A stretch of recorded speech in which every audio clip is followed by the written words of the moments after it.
Hi, I'm Anto, and this is the Law of Attraction. So, what is the Law of Attraction, you may be asking? Well, first off, it's not a law enforced by any government or state or country or anything like that. It's actually one of the 12 universal laws. Haha. So what the universal laws are, and why they're different from regular laws, is the universal law is a law that's been here before we were here. It's just the start of time. It's not been enforced by anybody, but we all have the power and the potential to use these 12 universal laws. Anybody in the whole universe does. That's why they're called universal laws. Cut that one. All right, so diving deeper into the law of attraction. So there's actually 7 sub-laws to the main law of attraction. Remember that main law of attraction is part of 12 universal laws, right? So yeah, there's actually 7 sub-laws to the one of the 12 universal laws. I know it's a little confusing, but let's get a little into these 7 sub-laws. So actually, they make a lot of sense, and they're all very beneficial. It could possibly help you. So let's go into the first law, which is the law of manifestation. Now, the law of manifestation states that anything that you focus on will manifest. Okay? And what manifest means is that it will become. It will be. If you focus on it for long enough, if you truly believe in it, other things will happen. And, well, not other things, but, you know, that thing will happen. And it will come your way because you have focused on it and you have not given up focus on it. You're not stopped believing in it. And all these laws tie together. So this may be a little confusing at first, but once I start getting to more of them, you'll start being like, oh man, it's like a connected dot puzzle with these 7 sub-laws. That's the law of attraction. So let's move on. Law number 2 of the law of attraction is the law of magnetism. Now, the law of magnetism states that we are all living magnets. Meaning that anything that we are, we will attract others like us. If we're focused on positivity, we become that positivity, that force that we're focused on, and we'll start attracting like magnets other positive forces. That's how the law of magnetism works. You see how we did the first law and the second law? They tie it together like that. All these laws tie in together to make the one law of attraction. Moving on. Law number 3.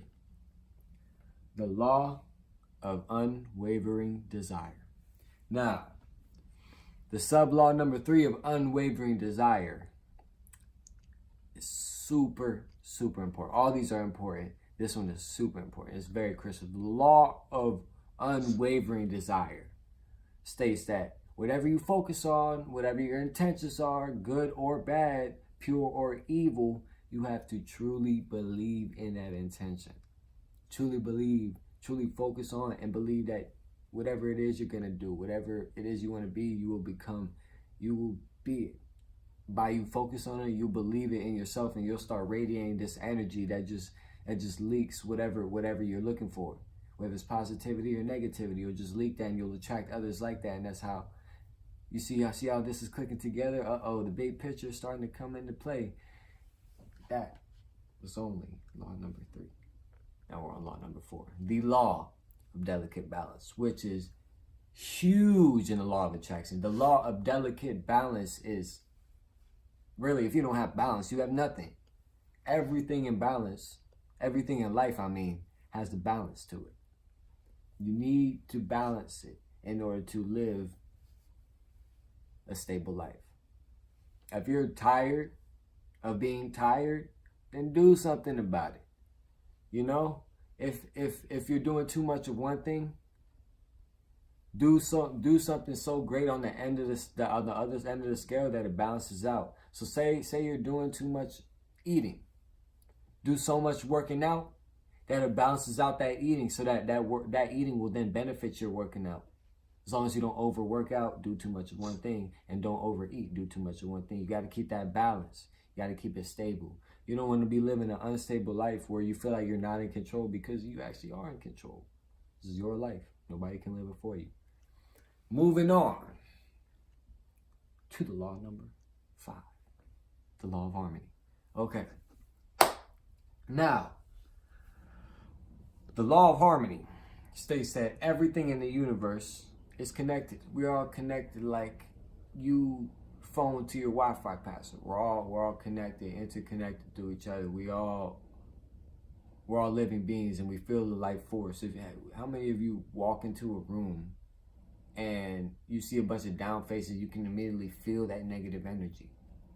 The negative, and something bad must have happened in that room. Or if you see a bunch of smiles, even if you're deaf, you're not hearing anything of what's going on in the room. If you see a bunch of smiles or you see a bunch of frowns, you'll feel that energy within that room. So we're all connected through this huge universal database that we're all tapped into, and to draw into that power, we have to look into these 7 laws and really determine how to apply them within our lives in order to look into the great power, into the great superheroes that we all are, or supervillains if that's what you prefer to be. And the law of harmony states that we're all just connected. We are all one, or we can all be apart if we choose to be.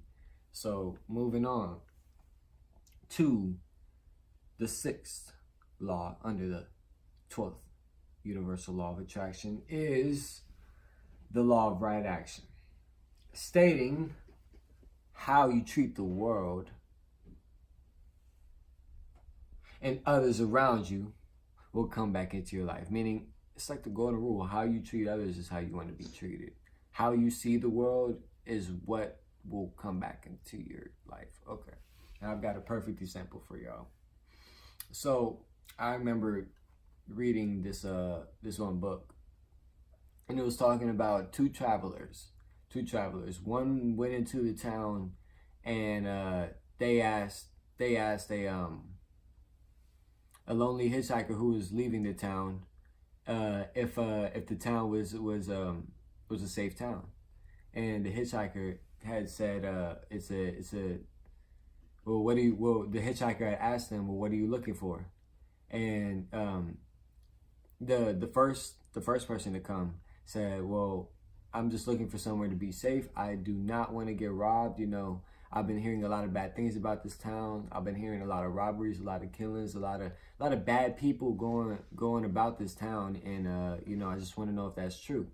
And the traveler says, or the hitchhiker says to the first traveler, he says, well, if that's what you're looking for, that's what you'll get, and goes about his day.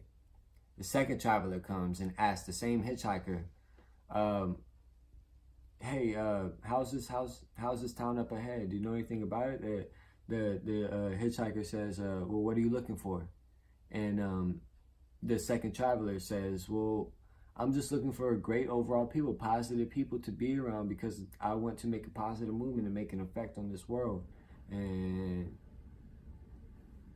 little do we know, the hitchhiker said, well, that's what you'll find. And the second traveler went into town shortly after the first traveler, and they both left around the same time. Yet the first traveler was robbed, almost killed, and hated the town and everyone in it, and left in a hurry.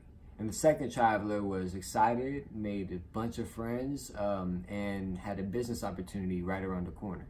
So you see how the two different perspectives on the town showed what fortunes came toward the two travelers when they went inside the town. And that's how the law of right action works: is how you see the world and others around you is what you get back in your life.